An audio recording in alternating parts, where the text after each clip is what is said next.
આજના આપણા વિડીયો લેક્ચરની અંદર વ્યક્તિત્વનો અર્થ અને વ્યક્તિત્વની લાક્ષણિકતા વિશે ચર્ચા કરવાના છે. આ બી પ્રશ્ન તમારે એક્ઝામમાં આવી રીતના પૂછાઈ શકે, વ્યક્તિત્વ એટલે શું અને વ્યક્તિત્વની લાક્ષણિકતાઓ જણાવો. તો વ્યક્તિત્વનો અર્થ આપણે આગળ જોઈ ગયા હતા, બરાબર. What is a personality? Explain it's a characteristic. Personality શબ્દ કેમાંથી? તો કે પર્સોના ઉપરથી અર્થ ઉતરી આવ્યો છે, જેનો અર્થ થાય છે મુખોટો. મુખોટો મીન્સ કે માસ્ક, બરાબર, લેટિન વર્ડ ઉપરથી, બરાબર. એટલે મેં લખેલું છે વ્યક્તિત્વનો અર્થ, તો કે પ્રશ્ન નંબર 1 મુજબ. આપણે પ્રશ્ન 1 ભણી ગયા વિડીયો લેક્ચર 1ની અંદર, બરાબર. એમાં તમે વધારે પડતું પાછું જોઈ શકો છો, રેફર કરી શકો છો. વ્યક્તિત્વ એ માનવીનું સૌથી મહત્વપૂર્ણ પ્રતિપાદક પાસું છે. વ્યક્તિત્વ માનવીના સ્વભાવ, વર્તણૂક, ચારિત્ર, આદતો, સંબંધો તેમજ કાર્યક્ષમતાઓનો ઉલ્લેખ કરે છે. વ્યક્તિત્વ માનવ જીવનની અંદર તથા જાહેર તેમજ અંગત પાસાઓનો નિર્દેશ કરે છે. વ્યક્તિત્વ શું? તો કે માનવનું જીવન, બરાબર, જાહેરમાં તેમજ અંગત પાસાઓનો નિર્દેશ કરે છે, બરાબર, દર્શાવે છે, એક્સપ્લેન કરે છે. વ્યક્તિત્વ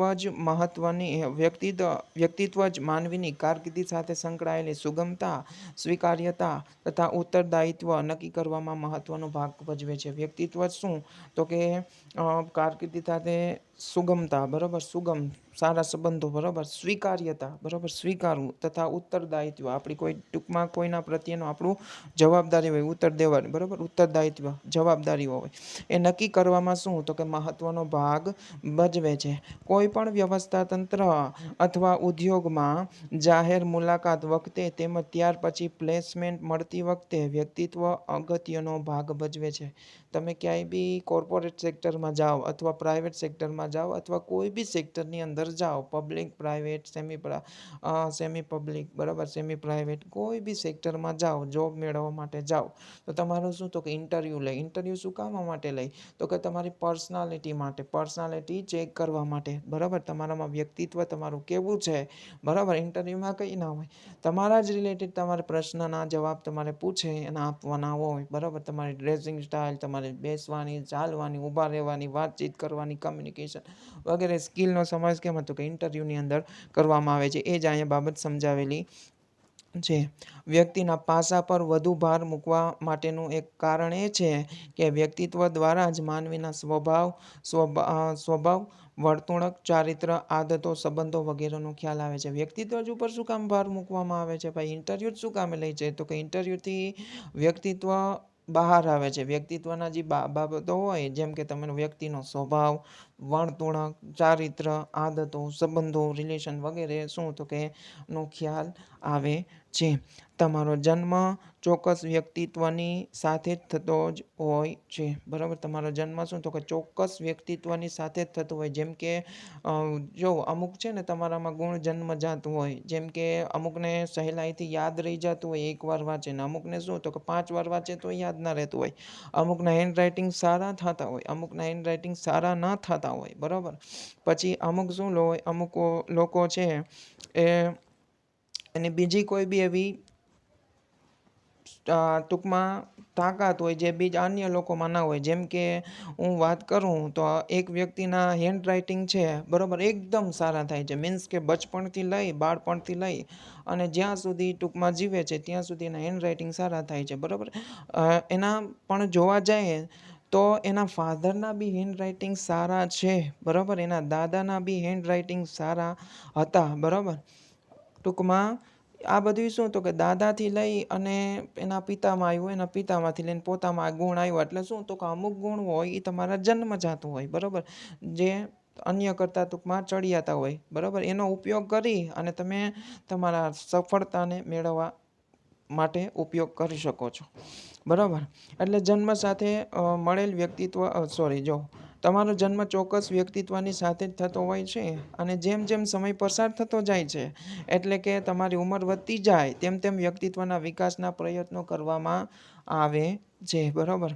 હવે ફોર એન એક્ઝામ્પલ તમારામાં સારી એવી ટાઈપિંગ સ્પીડ હોય, બરાબર, ટાઈપિંગ કરવાનું તમે સારું આવડતું હોય ગુજરાતી, હિન્દી, ઇંગ્લિશ વગેરે કોઈ બી ભાષામાં, તો એ ટાઈપિંગ સ્કિલનો તમે ઉપયોગ તમારે કારકિર્દી માટે તથા તમારા જોબ માટે, બરાબર, અથવા પર્સનાલિટીના વિકાસ માટે કરી શકો છો. તમારી ટાઈપિંગ સ્પીડ છે, બરાબર, એ સારી એવી હોય, સારી રીતના તમે કોઈ બી વસ્તુ બોલતા જતા હોય તો તમે ટાઈપિંગ કરી શકતા હોય, બરાબર. તો તમારે શું તો કે તમારું લક્ષ્ય કેમાં રાખવાનું, સ્ટેનોગ્રાફરમાં રાખવાનું, બરાબર. હાઈકોર્ટની અંદર વગેરેમાં સ્ટેનોગ્રાફર હોય છે વગેરે, વિવિધ ભાષાઓમાં શું તો કે કેસ લખાતા હોય છે, બરાબર, ચુકાદાઓ લખાતા જતા હોય છે, એટલે સ્ટેનોગ્રાફરની એમાં જરૂર હોય છે, બરાબર. એમાં સ્પીડની ખૂબ આવશ્યકતા હોય છે અને ભૂલભાલ આવી જોઈએ નહીં. તો તમે એ ગોલ ડિસાઇડ કરી અને એમાં વધારે પડતી હજી થોડીક વધારે મહેનત કરી અને તમે જે ગોલ ડિસાઇડ કર્યો છે સ્ટેનોગ્રાફરનો, એ તમે મેળવી શકો છો, બરાબર. એટલે જેમ જેમ ઉંમર વધતી જાય, બરાબર, જીવનમાં ટૂંકમાં આગળ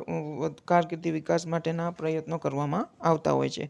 જન્મ સમયે મળેલ વ્યક્તિત્વ વારસાગત હોય છે, જેમાં સમય જતાં આસપાસના વાતાવરણ અને પર્યાવરણને અનુરૂપ વિકાસના પ્રયત્નો કરવામાં આવે છે. મેં કીધું ને એમ, દાદાના હેન્ડરાઇટિંગ સારા થતા હોય, પિતાના હેન્ડરાઇટિંગ સારા છે, તો ઓબ્વિયસ છે એના બાળકોના આ હેન્ડરાઇટિંગ સારા થતા જ હશે, બરાબર. અમુકમાં નાય હોય, બરાબર, અમુકમાં પછી નેગેટિવિટી બી હોય, બરાબર. એ કેનું કોણ અફેક્ટ કરે તો કે એનું સમાજ છે, બરાબર, એનું ટૂંકમાં વાતાવરણ છે, બરાબર, જ્યાં રહેતા હોય, બરાબર, બાળ ઉછેર, આ બધી બાબતમાં અસર કરતી હોય છે, બરાબર.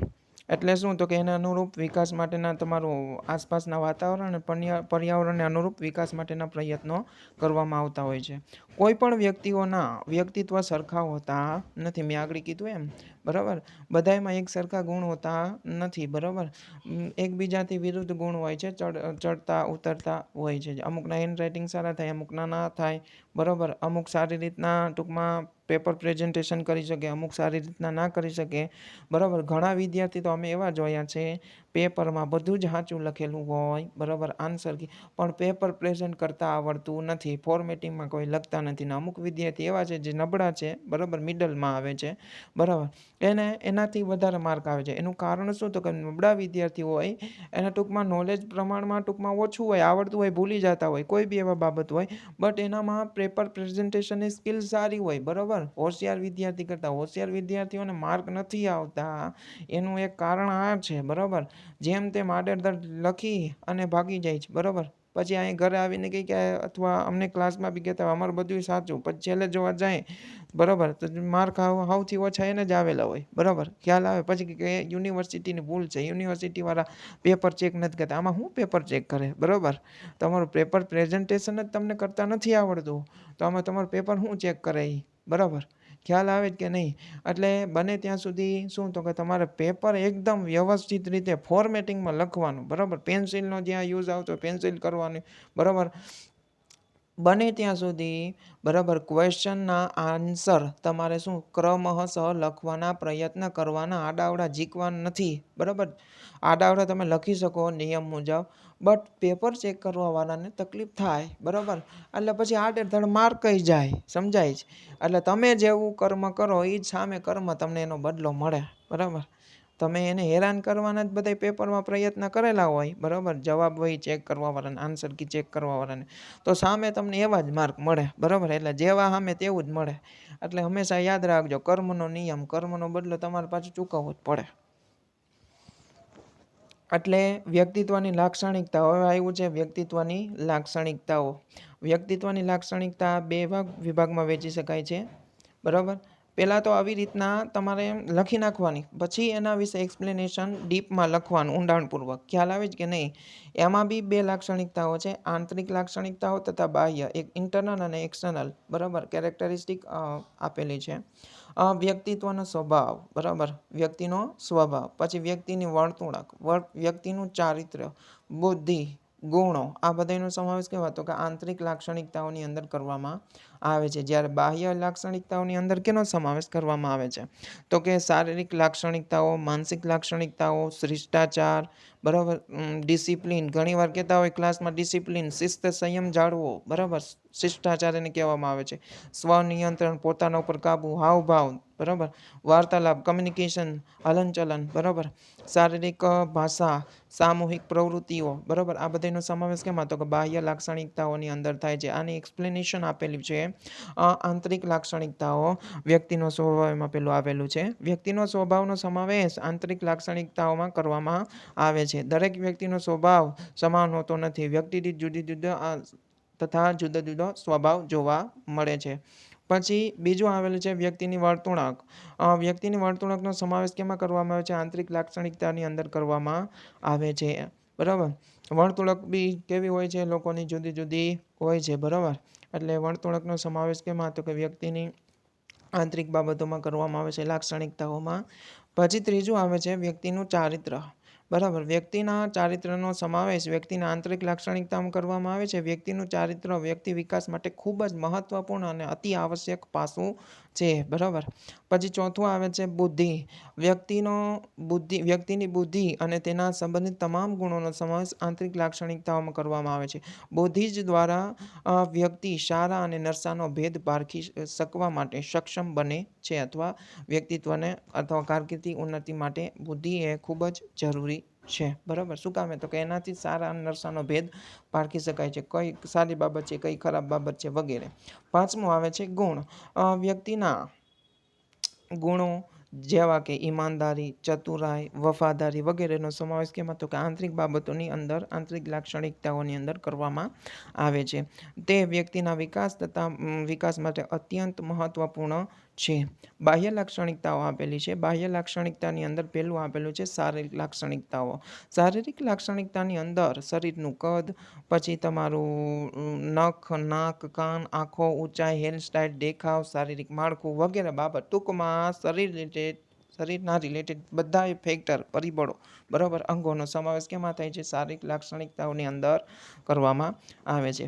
પછી આપેલું છે બીજું માનસિક લાક્ષણિકતાઓ. માનસિક ગુણોનો સમાવેશ માનસિક લાક્ષણિકતાઓની અંદર કરવામાં આવે છે, જે વ્યક્તિના વિકાસ માટે ખૂબ જ મહત્વપૂર્ણ અથવા મદદરૂપ હોય છે. ત્રીજું આપેલું છે સ્વનિયંત્રણ. બરાબર, પરિસ્થિતિ અને સંજોગના આધારે તમારા ઉપર તમે કંટ્રોલ કરી શકતા હોવા જોઈએ. બરાબર, આ બી એક વ્યક્તિત્વની લાક્ષણિકતા છે. બરાબર, આ ખૂબ જ જરૂરી છે અત્યારના સમયમાં, સ્વનિયંત્રણ. બરાબર, ગુસ્સો બધાને આવી જાય તાત્કાલિક. બરાબર, એટલે સ્વનિયંત્રણ મેળવવું ખૂબ. સ્વ ઉપર નિયંત્રણ મીન્સ કે પોતાના ઉપર નિયંત્રણ મેળવવું દરેક પરિસ્થિતિમાં ખૂબ જ જરૂરી હોય છે. તે માટે સ્વનિયંત્રણ એ વ્યક્તિત્વ માટે ખૂબ જ જરૂરી બાબત છે. પછી ચોથું આવે છે હાવભાવ. વ્યક્તિના હાવભાવનો સમાવેશ કેમાં? તો કે બાહ્ય લક્ષણોમાં કરવામાં આવે છે. તેથી તે વ્યક્તિના વિકાસ માટે મદદરૂપ સાબિત થાય છે. પછી વાર્તાલાપ. વાર્તાલાપનો સમાવેશ કેમાં? વ્યક્તિના અન્ય વ્યક્તિ સાથે, બરાબર, એક વ્યક્તિ હોય બીજી વ્યક્તિ સાથે કેવી રીતના વાતચીત કરે છે, બરાબર, કમ્યુનિકેશન કરે છે, એનો સમાવેશ કેમાં? તો કે બાહ્ય લાક્ષણિકતાની અંદર કરવામાં આવે છે. પછી આવ્યું છે છઠ્ઠું હલનચલન. બરાબર, વ્યક્તિના હલનચલન વગેરેનો સમાવેશ બાહ્ય લક્ષણો પૈકીનું એક લક્ષણ હોવાથી તેનો સમાવેશ કેમાં? તો કે બાહ્ય લાક્ષણિકતાઓની અંદર કરવામાં આવે છે. બરાબર, એટલે આ બધામાં તમારે એક્ઝામ્પલ આપીને સમજાવતું જવાનું. બરાબર, એક એક ઉદાહરણ આપી દેવાનું નાનું નાનું. હલનચલન એટલે શું? આપણે ઘણીવાર હું આગળ એક્ઝામ્પલ આપીશ. તમારે કોલેજમાં, સ્કૂલમાં વગેરેમાં કોઈ બી કાર્યક્રમ થતા હોય, બાળ સભા થતી હોય, બરાબર, સ્કૂલમાં બાળ સભા હોય, કોલેજની અંદર કોઈ બી ઇવેન્ટ થતી હોય, સેમિનાર થતા હોય, અમુક એવા છોકરાઓ હોય, છોકરીઓ હોય, જે એને હક જ ના હોય. બરાબર, ઘણીવાર કહેવામાં આવે શિસ્ત, શાંતિ, સંયમ જાળવો, તો એ ગમે એ કક ને કક બાના કાઢીને હલનચલન કરતા કાં પાછળ ફરે, કાં વિદ્યાર્થીઓને વાતું કરાવે. એટલે એક બે નંગ તો એવા હોય જ. બરાબર, એટલે હલનચલન. બરાબર, આ બધી સમાવેશ કેમાં? તો કે એની એક પર્સનાલિટી સૂચવે છે. બરાબર, બીજાને હેરાન કરવાની. પછી સાતમું આપેલું છે શિષ્ટાચાર. શિષ્ટાચાર એ વ્યક્તિત્વના વિકાસ અને કારકિર્દી ઉન્નતિ માટે ખૂબ જ જરૂરી અને મહત્વપૂર્ણ છે.